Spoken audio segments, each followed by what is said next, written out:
Welcome to the Why in Science. My name is Caspar van Lissa and I'm an assistant professor of developmental data science at the Department of Methodology and Statistics in Utrecht and a faculty ambassador of the Open Science Community Utrecht. Today we're having a conversation about reproducibility with my collaborator Aaron Peikert. Aaron, would you like to introduce yourself? I'm Aaron. I'm from the Max Planck Institute for Human Development in Berlin. And I accidentally stumbled on the topic of reproducibility during my PhD. Our collaboration is a very nice example, I think, of modern open science and its benefits, because we were both working on similar topics. I was writing a draft paper about a workflow for open reproducible code in science, and you were writing on the same topic. And I encountered your writing online, I think as a preprint. Sure. Yeah, and then I saw we shared many similar ideas and you had some unique solutions and I like to think I had some unique solutions. So I reached out and suggested that we collaborate, and that has resulted in one shared publication and one forthcoming at this point. How would you define reproducibility and why should we care about it?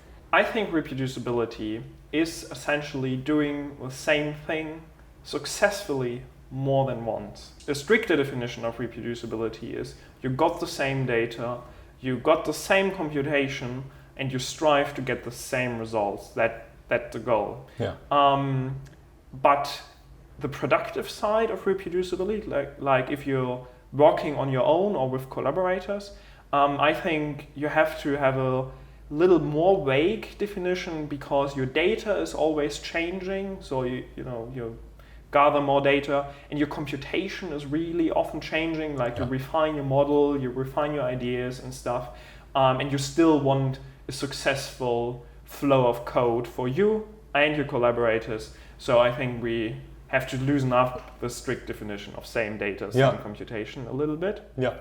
And why should we care about reproducibility?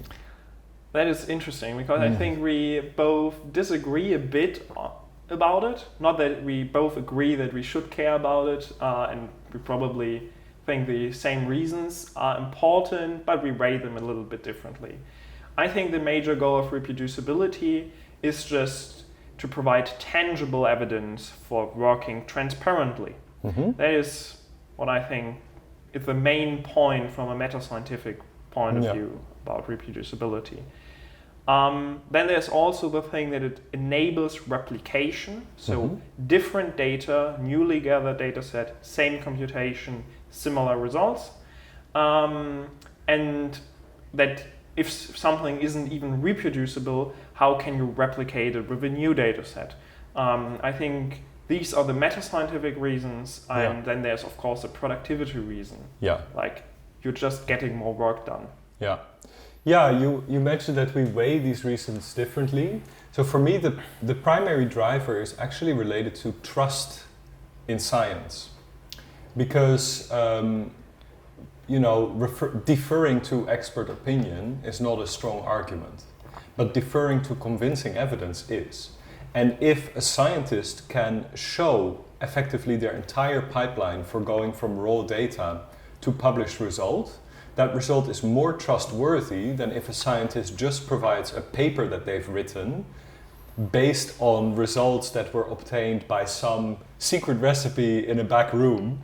So I think if you can produce transparently the pipeline by which you have arrived at your conclusions, your evidence is more convincing.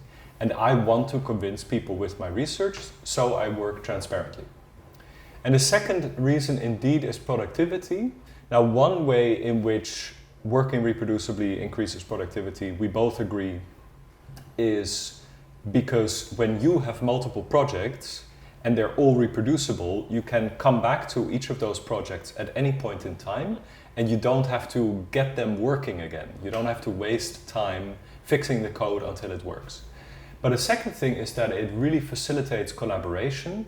And in my personal opinion, especially when your project is hosted on an online repository like GitHub, because you can just give collaborators access to make changes to the code, send them to you in a pull request, and you can review the changes. But also it tends to attract collaborators from around the world who maybe see mistakes or ways to improve the work that you're doing. And I think this is fantastic that you put your work out there kind of as an invitation for outside opinions. And I think that can really revolutionize the way we collaborate in science. Yeah, actually for my paper about the workflow, I think now 5 people that I do not know have contributed to the paper. Yeah. I am really bad at spelling, so I think 3 people fixed various spelling errors, like 50 or something. And another person actually contributed technically, because I haven't, the paper is quite old now, like 2.5 years or something, and the software behind it changed, and I haven't checked that, but readers did, and they updated it at That's 2 amazing. points. Yeah. And I didn't have to do anything. I just pressed a button and accepted the changes, and now it's in the published version. Yeah. I'm also really happy that for Works, which is my package for reproducibility, Yihwei from our Markdown contributed some code, and Jeroen Ooms, who is the maintainer of, I think, R tools or the Windows builds for R. That these people get involved also shows that this is an important topic and that people think that this challenge needs to be addressed.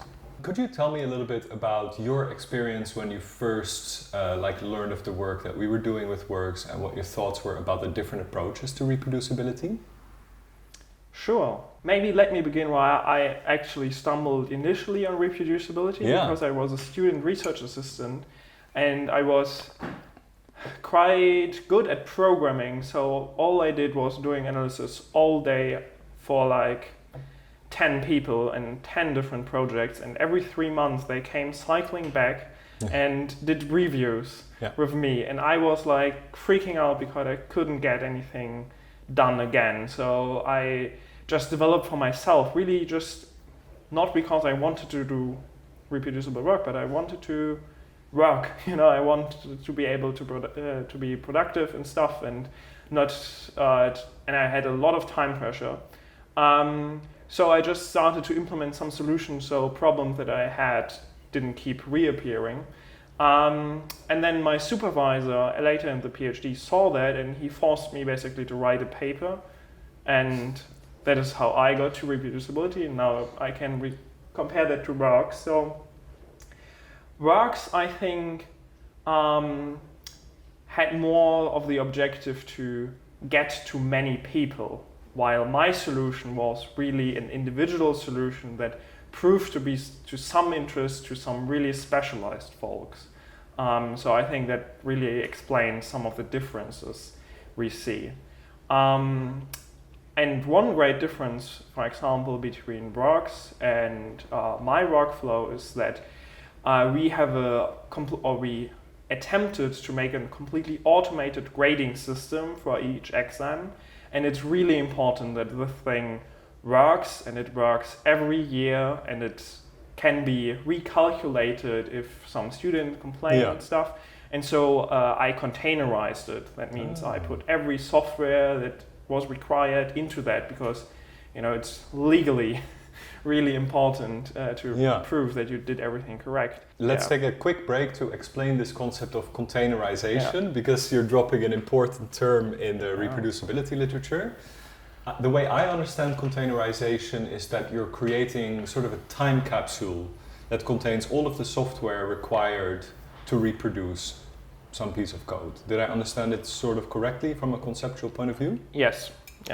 That is basically all you need to know about containerization. You just put and that is important, every software that you use into a time capsule. Because sometimes the dependencies are not so straightforward, and even an operating system level difference can affect the results that you get when grading papers or when doing an analysis. Yeah, for example, I am using Linux, and for 2 years I think it didn't got the right results for the simple ANOVA because of a bug in the basic linear algebra system or something like that. And that is important, and ANOVA should be something that should work, but it didn't. And it was not because of R, it was actually because of the operating system. It's quite surprising how heavily interconnected software is in the end to that's work. an important lesson. So if I hear you correctly, I understand that you experienced some personal challenges in your work. Specifically, you were consulting on many different research papers. Yeah. Every time you became involved, you had to invest some time to become familiar with the project and the code. And then once you were familiar with it, you could do your work. And then half a year later, they would come back and you would have to re-familiarize yourself with it. Yeah.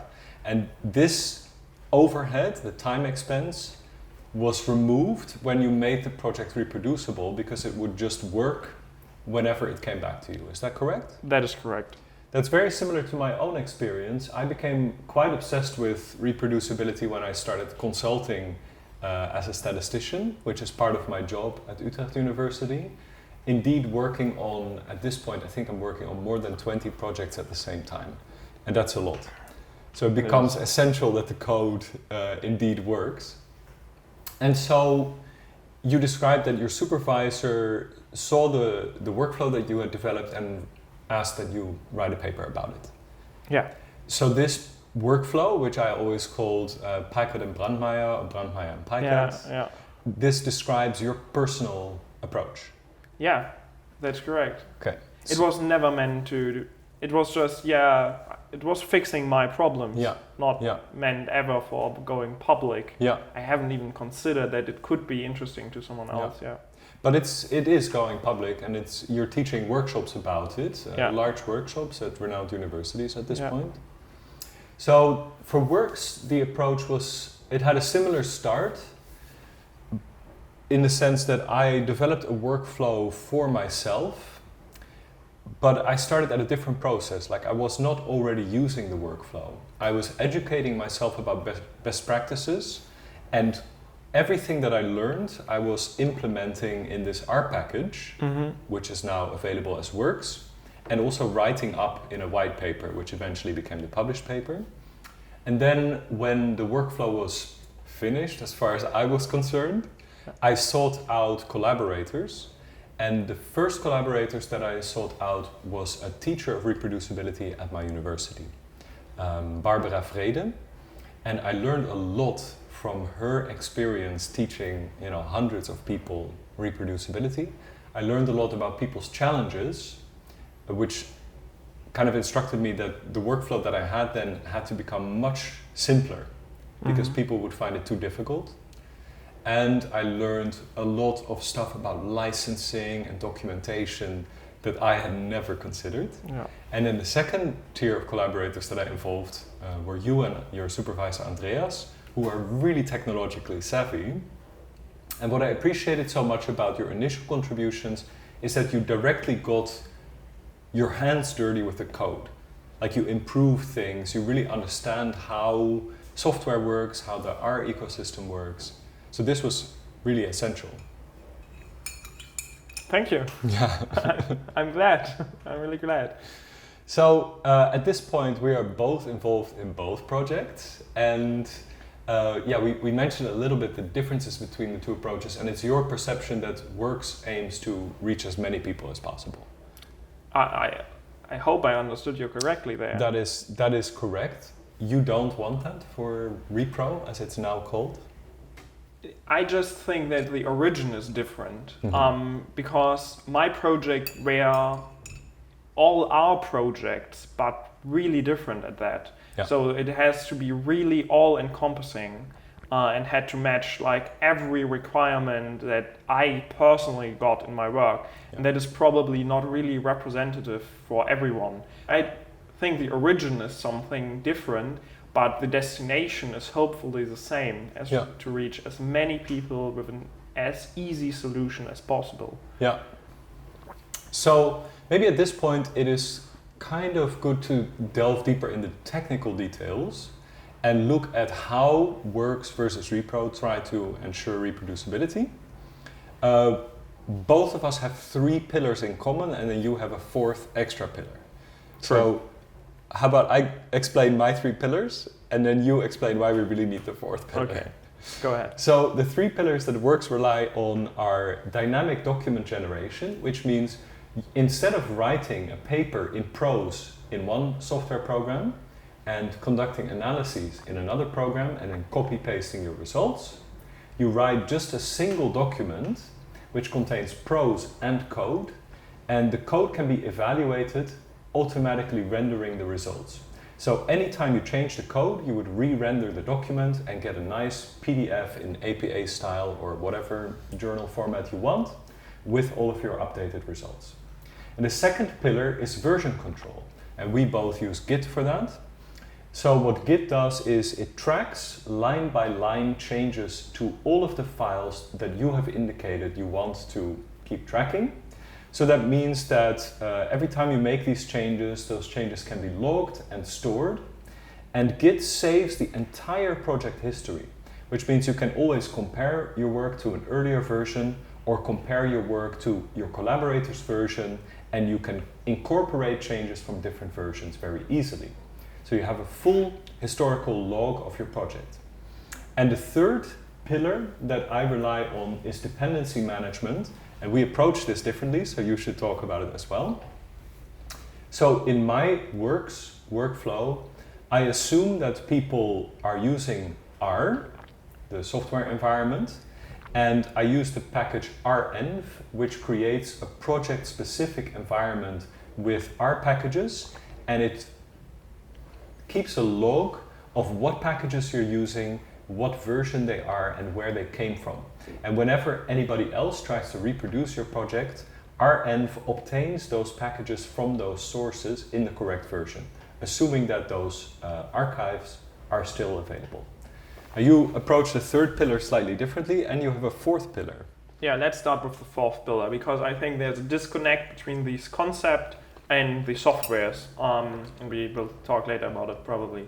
But I think there's a fourth important pillar, in that not many projects have more than one file, and it can be really confusing what file does what, basically, and what is the purpose of it. Not, of course, if you were the creator of the files, you're probably going to remember, but your collaborators and readers of the scientific manuscript, they probably don't really know what you're meaning with all these files. So you have probably a bunch of scripts that are doing stuff for you. You could have more than one data set or multiple versions of the same data set, like raw data and pre-processed data or anonymized data, and you could have like more than one manuscript that you're writing based on the same things. And so I think you need to have some tool that contains this chaos and puts it in an orderly fashion. And I call that internal dependency management, as opposed to what Caspar described that I call external dependency management, which relates to the software, and the internal dependency management relates to the how do the files relate to each other. I personally use Make, a really old tool to do that. And it's really nice because you can formulate computational recipes. Like you can state with the raw data and some cleaning script, you get the cleaned data. And that this computational recipe, you can just execute it. Like you say, make cleaned data, and make will know how to arrive at the cleaned data set. And then you can use all these recipes like a cooking recipe and have the final dish in the end. So you have ingredients, you have steps you have to take, and then you have a dish in the end, like the paper that gets produced by Make. And we're both cooking enthusiasts, so we relate to this metaphor. And there are some slight changes to, you call that, I think, the internal dependencies, like how to manage software dependencies? Or is that the external dependencies? No, that are external. If you're not the author of the files, you rely on, basically. I see. So how does repro approach that differently than works? The external dependencies. Yeah. Yeah. We have introduced containerization before, so that you've got a closed software environment where all software that you actually need resides within this neat little package. And that is basically what repro does at the moment. It uses Docker for that, which really means that you've got a whole operating system. In that operating system that is not yours on your computer, but that is within your computer on your operating system again. So it's really like a matryoshka. Yeah. And there you got a completely independent R installation, completely independently installed R packages, and any other software that you might use for your project. Yeah. So in that sense, it's more encompassing than using REnv, which basically only records package versions. But it also got some downsides. And should I talk about the downsides, or do you want to talk about that? Yes, we should talk about it. But first, some people may not be familiar with this idea of containerization. And I only recently was exposed to it. So before, when I first heard of Docker, I imagined that I would have two parallel operating systems on my computer. And I would have to interact with Linux suddenly. But that's not the case. Because this whole container is basically a self-contained entity, and you tell make to execute the code in this repository, to execute the recipes in this repository within that bubble. And the results are what comes back. Yeah. But you don't have to get into the bubble yourself and change anything. Yeah. Yeah, the idea for repro was that people are probably getting more familiar with Git and R Markdown. Yeah. But I think make and Docker are also important. Yeah. So I really want to completely eschew that people have to learn those. Yeah. So repro does automatically manage make and Docker for you. Yeah. So it writes the computational recipes, and it writes the environment in which these computational steps take place. This is a very valuable step. And another thing that repro does that I was amazed by is it helps users set up their system for reproducible work. Because one of the most challenging steps that we've experienced, I think both of us, in teaching reproducibility is getting people's systems set up with all the required software. And you've created these check functions that look if people have the required dependencies installed, and if they don't, they give advice. Yeah.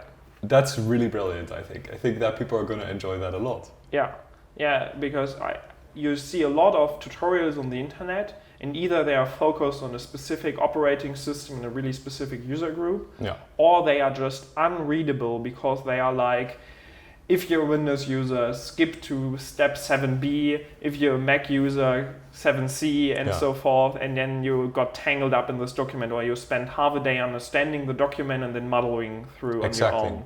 And repro tries to really present only the bits of information important to that specific user. Yeah. So if you got installed like RStudio, then repro knows how to treat you, and it knows which information you don't need, and it adapts to you. As a Windows user, you get different steps than a Mac user, for example. This is fantastic, and this is possible because within the user's computer, you can check what operating system they're using, what dependencies they have installed, etc. So you can give them kind of opinionated advice based on what you see they already have. Yeah. And I would say if you are running a course, or if you are maintaining some software and you want users to be able to install it easily, instead of writing a tutorial, consider sending a pull request with some check functions. Yeah, that would be great. One thing that is important to note, it sometimes looks like a chatbot or something, but it's no AI. It's really like super rule-based. If you're a Windows user, just present this message. So I think it's really easy for users to actually supply their own check functions. It's impossible for me to write these mini tutorials for every software, but I think it's really easy to write something like, if Windows user, say to them like that. Yeah. So PR would be welcome. So as we've established, I don't use Docker in my personal work, nor do I advise its use in the workflow, although I do mention it. And I also have some rule-based recommendations that I give to people for when to use Docker based on your advice. Yeah. So let me play devil's advocate and say when I think it's important to use Docker. Mm-hmm. Specifically, I think Docker is really valuable when the reproducibility of a project is essential. So if you're really trying to make a point of the reproducibility of a project, for example, you're running a many labs reproducibility study or replication study, that kind of situation. Or if you're a PI of a larger research consortium and you have multiple employees working on the same data, then I think it's really worthwhile having someone invested time to set up this containerized environment. But I also think, and now I'm going to step back into my own role, that there are many cases in which it is perhaps too much of an investment. And it's also based on my own experience. I find it very difficult to work with Docker and to even get it running on my computer. As you know, I haven't managed yet. Yeah. So I believe that there is a trade-off between when something is just reproducible enough and it doesn't cost you days of work, versus when something is really strictly reproducible but it requires a substantial time investment. And I try to find a middle ground between those 2 points. Yeah. How do you relate to this? I actually use Docker for everything, but it is difficult to set up for Windows users. That is what I can say so far. Windows has taken great steps with all new versions to get more user-friendly for containerization. Containerization is mostly a Linux tool, but Windows got heavily invested in the last 2 years into it. But the changes are coming slow. Mac and Linux users have a much easier time. So that might also change the consideration. If you're a Mac user, it's really easy. If you're a Linux user, it's really easy. Yeah. Windows user get routinely into trouble installing it. After they have installed it, I think the threshold is still high, but not overcome. It is overcomable.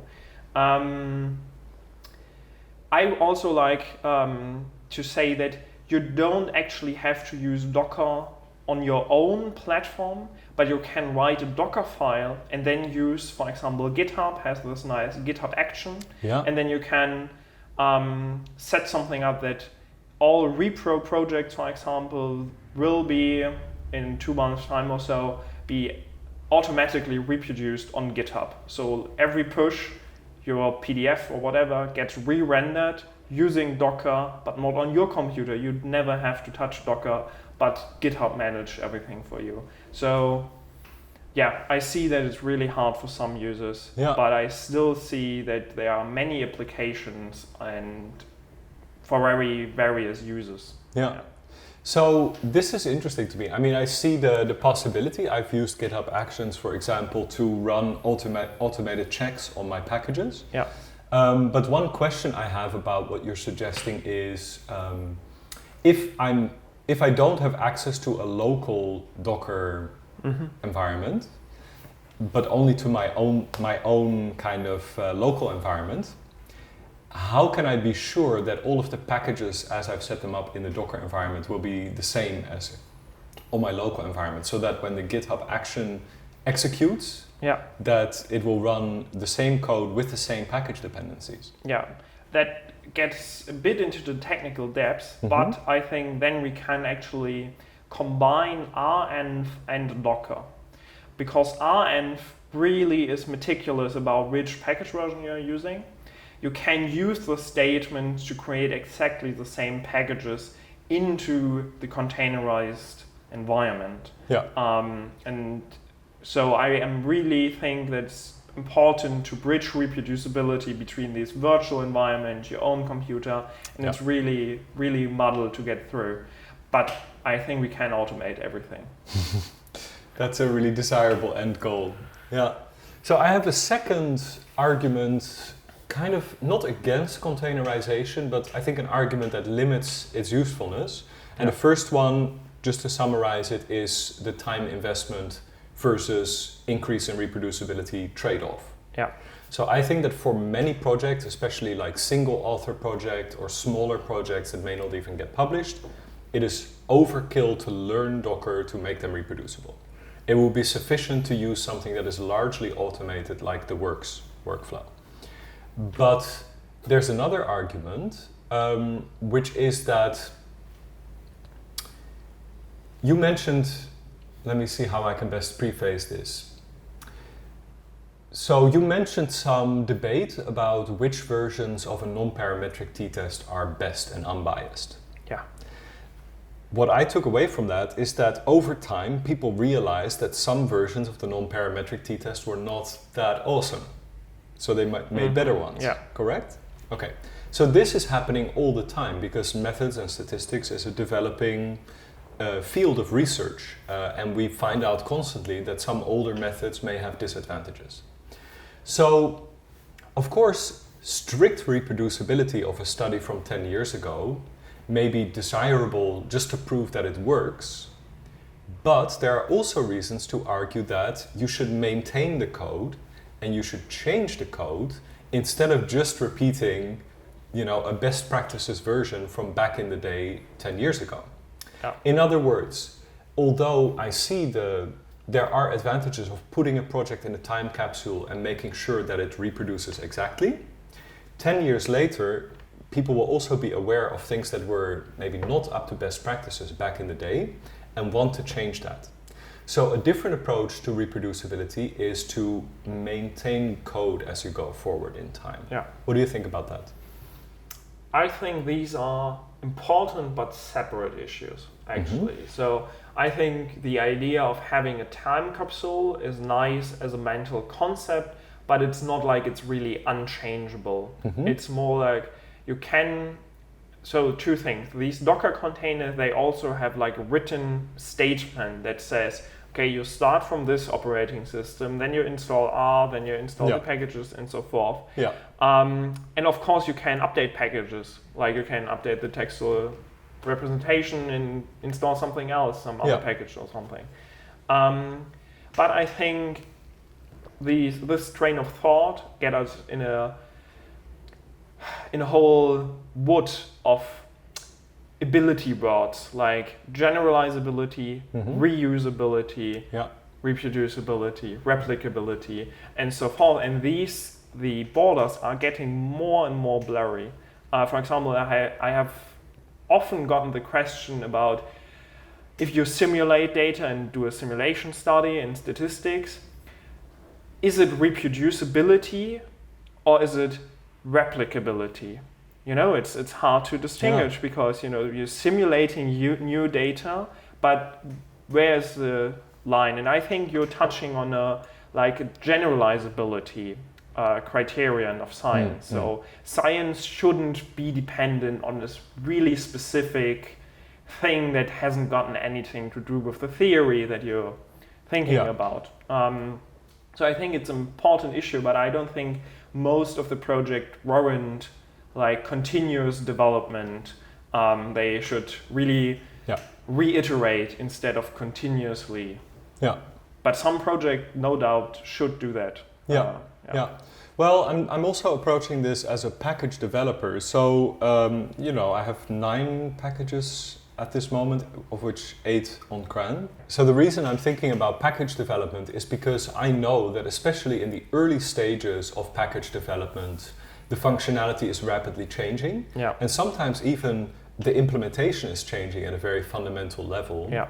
And so I think, well, if someone has containerized the first version of a package, but 6 months later I've received a lot of user feedback and I've made major changes, I would rather that they update the package and re-render their code, look at the updated result, rather than kind of to lock it in time in any way. Yeah, actually, we have a lot of these problems with statistical models, like they're really tiny implementation details can change the parameters for complicated optimizations and stuff. And we have at more than one occasion triangulated at which specific package version did something change. Yeah. And I'm sure that many have done that by hand, like installing 10 package versions after each other, but with containerizations you can test hundreds of combinations quickly, like without affecting your own computer, without erasing the R package, reinstalling another version. No, you can automatically try 100 versions after each other and compare the results. So you can triangulate. If you are at the Max Planck Institute with infinite computational power. No, I wouldn't say that. If you just have a simple multi-level model where you see this, some implementation details, change parameter estimates, I think it's perfectly reasonable to test 100 versions in Docker at home. Yeah. Okay. Cool. So I guess what I'm playing with in the back of my mind is I like that you brought up GitHub Actions. Yeah. Because the cool thing of GitHub Actions is that they can like re-render results automatically based on some triggering conditions. Based on that, I would like to ask, how do you think that the future of scientific publishing is going to be influenced by technological innovations in the reproducibility sector? I think we already see a lot of that. Executable research articles, where you actually got like the research article and you can edit the code and see live changes, like changing the plot color or something. You can see that online. So I think we are seeing movement into that direction. I really love the Journal of the Journal of Open Software. They have completely done the review process on GitHub. Journal of Open Source Software, maybe. Yeah. I don't know. Yeah, is that it? That's it. Sorry, other journals are available. No. So I think we are seeing something. Yeah. And what is really facilitating is that many journals are open to licensing the stuff with open licenses. Yeah. That is really important for many of the advancements we see there. Yeah, I totally agree. And I like to say that from the perspective of a reviewer, if code is available, I always review it, because that gives me, honestly, a much more well-founded idea of how solid the results are than reading all of the text. Because it shows me the recipe, as you described it. It shows me how the researchers got from data to results. And if the code is not available, sometimes I find the writing to be so ambiguous that I will request the code anyway. And it really helps me evaluate the quality of research. Yeah. As you probably remember, I made a point about that verbal descriptions of statistical procedures, even the most simple ones we know, cannot ever describe what is actually going on in much detail. True. And also, you could wonder if it's desirable that researchers write these long, elaborate technical descriptions of their methods instead of just linking to a repository that has all of the code and people can check the specific details that they're interested in. Because it also makes the reading of a manuscript very terse. Yeah, so what I would like to see for the future of publishing are more of these, as you call them, eras, the electronic, executable research articles. Yeah. I would like to see more of those. I also think that some people are presenting preliminary findings as blog posts with many of the similar features, like the blog post is generated directly from the code and the code is public. I find these to be very informative and sometimes more informative than a classical, static, published research paper. Yeah. So what else do we address? What else? I think another thing that is really great, we saw some COVID-related research that was completely dynamic, because the situation is so dynamic. We got to update the results and COVID research. COVID research. So that you saw new infection numbers in the research article every day. So that is nice. And also living meta-analysis or research synthesis, where you crawl the internet for some specific research question and aggregate the results. I also like that quite a lot. That's true. And actually I can give two examples of this kind of work that I'm personally involved in. One was the Psy-Corona Consortium, a consortium of over 130 researchers around the world who were gathering behavioral data in the first phase of the pandemic. So we started really soon, which is a benefit of this project, and we collected broad data on a lot of psychological scales. And here, one of the main forms of output was a website that charted all of these variables per geographical region, cross-referenced with the case numbers and the restrictions imposed, etc. So one of the research outputs was effectively an interactive website. I think that's a scientific form of output. It's not a research article, but it is something that should be evaluated based on its scientific merit. And another project is the Cooperation Data Bank by Daniel Balliet at VU University Amsterdam. So he and his team set out to catalog all of the research ever done basically on cooperation as operationalized by the prisoner's dilemma. And one of their forms of research output is again an interactive website where users can conduct meta-analyses on all of the moderators that were coded for these studies. So again, not a journal article, but an electronic interactive product that people can use for different purposes. What do you think about this kind of approach? I have the question in my mind, why isn't that a research article? Why? Yeah. What is the distinctive difference? Yeah. Except that it's dynamic. Maybe dynamic has some problems with the reviewing process, but I think reviewing the input data is so seldomly done that I think that argument hasn't much merit. So what is hindering normal journals to implement this as a traditional research article? Because I think reviewer feedback would be quite valuable for such products. That's true. Well, I guess, I mean, it's obvious that such an app hosted on a website is not a journal article. And the way that people have gone about getting credit for their work has typically been to write a paper about the work that they've done. And get that published. But still, it's very difficult because people are saying, well, this is not really an experimental study and we don't quite know how to judge this. This is not what our journal is for. One exception is, and I'm forgetting which one it is, but there is, again, I think maybe the Journal of Open Source Software, but there is a journal where you can basically submit your software package with its documentation and it will be reviewed.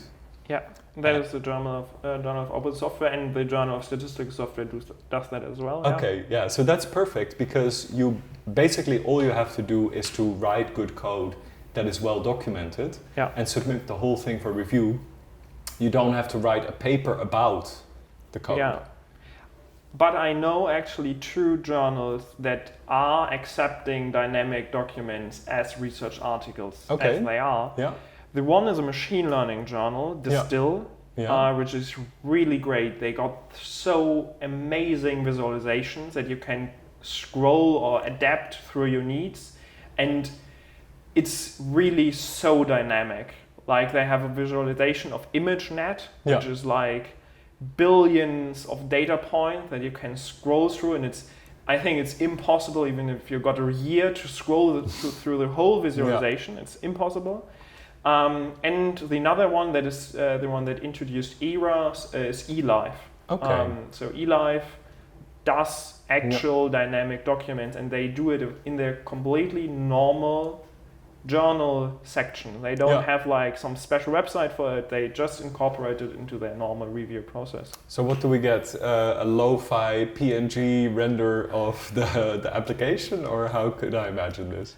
No, it's actually like they have a static version, they have a static HTML version, the normal version, and they have the ERA version, which has like HTML widgets that you can interact with, and you can also change the code. So it's both. You can change the code, and you can have some user interface for changing whatever you want. Very cool.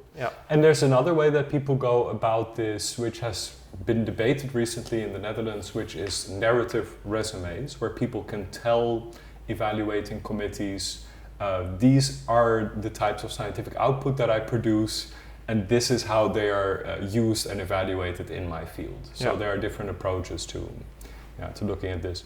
But coming back to the topic, I would like to ask you first if you feel that there are any aspects of reproducibility that we haven't discussed and that we should still cover.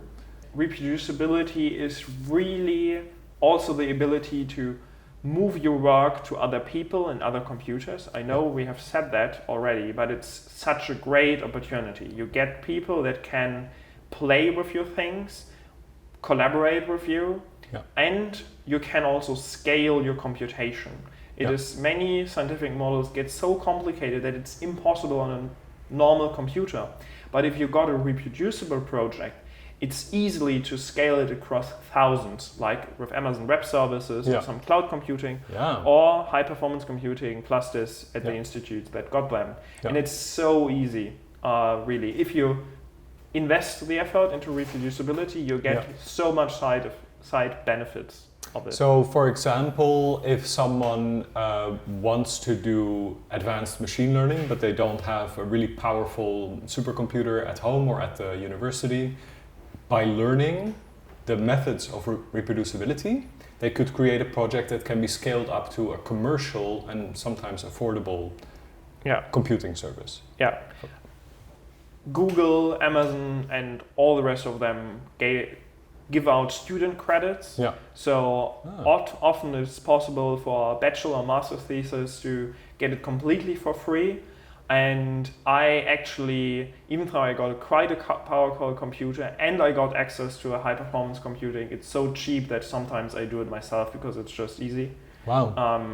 Because it's like for 1 hour on a really, really, really powerful computer with like 60 cores or something, it's like $5.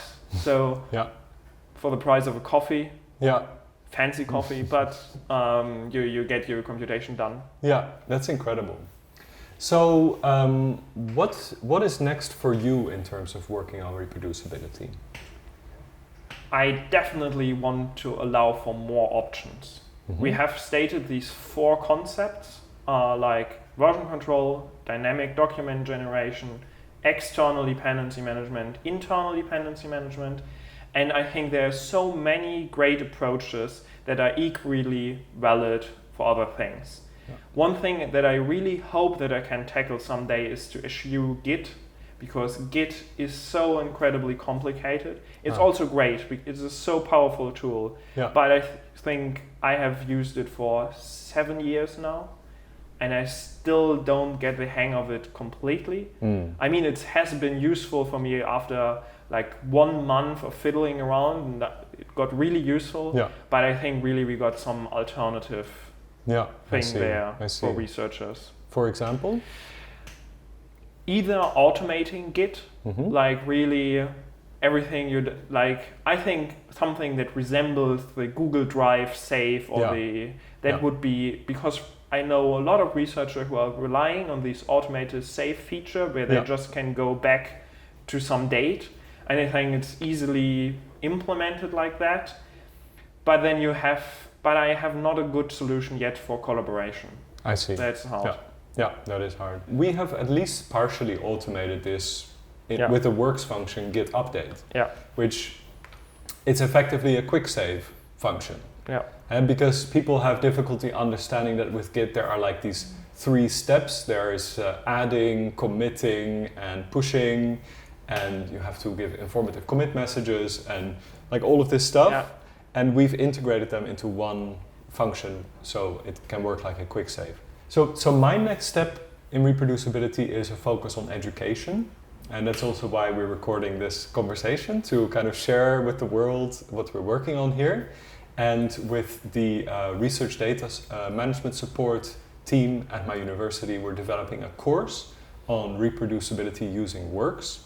And the nice thing is that whereas the previous reproducibility course was teaching people all of the individual tools, basically trying to make them experts, this course only focuses on the user side of reproducibility software, and it just has to be a few hours. So people can learn how to use tools that we've developed for reproducibility pretty quickly. And for many that is enough, I think. Yeah, it is really amazing. If I'm doing workshops, I spend 90% of the time on Git, because it's so hard to learn alone. So I think it's well invested time, but it's so frustrating. And then in the last like half hour or so, I push through all 3 other tools that I'm proposing. And then we had the same experience, and I mentioned Jeroen Ooms before. He witnessed that people were spending most of their time having difficulty with Git. So he developed the GERT package in R, which is an independent Git client, so people don't have to install all of this stuff, and it will just work. Now that's fantastic. He developed new software to overcome a reproducibility bottleneck. Yeah. And I guess, yeah, that's what we have done, that's what we will continue to do. But in my opinion, another really important step is to educate people in this so that the user base of people who are working reproducibly and who are collaborating reproducibly will just continue to grow and lead to better, more collaborative, cumulative research. Yeah. So, thank you for joining for this conversation, and thank you for stopping by in Amsterdam. It's a rare privilege in these corona times to meet a collaborator face to face. Yeah. And may we publish many papers in the future. Yeah, thank you for having me.